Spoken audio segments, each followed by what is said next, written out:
when your spouse or boyfriend, girlfriend, whoever it may be, says, I love you, do you get the feeling that it's because they want to say it or because they have to say it? You know, we understand that if it's because they have to say it, that relationship's probably not going very far. But there are people who view the Bible and view the teachings of the Bible kind of that way. In other words, there are kind of two distinct philosophies. There's the idea that the Bible is just a love letter from God, and you just take it kind of that way, and everything is so warm and wonderful from God. And then there's the other extreme that says the Bible is a book of commandments. It's thou shalt and thou shalt not, and you will be punished if you violate anything. And it's a very cold and almost cruel interpretation of Scripture.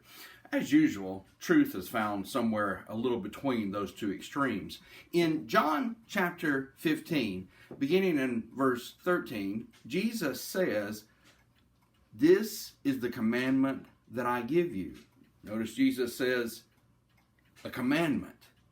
This is a commandment, a thou shalt, that I'm going to give you. Listen to what he says, that you love one another, even as I have loved you. Jesus takes commandments and love, and he meshes them together completely and perfectly. It's not either or. It's not you have one and you never regard the other. Jesus says they fit together completely.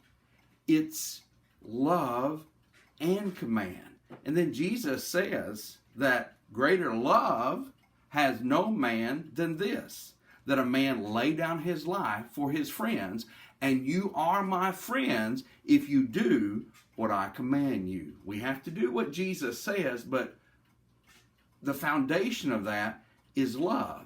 And Jesus says, if you love me, you are my friends. You know, there's this idea of cruel, merciless dictator and poor subject that is just quivering and cowering under every command that's given.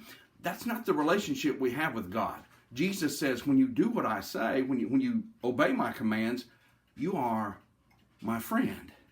And then he demonstrates that by saying, a friend lays down his life for his friend. And that's exactly what he did. We are Jesus' friends.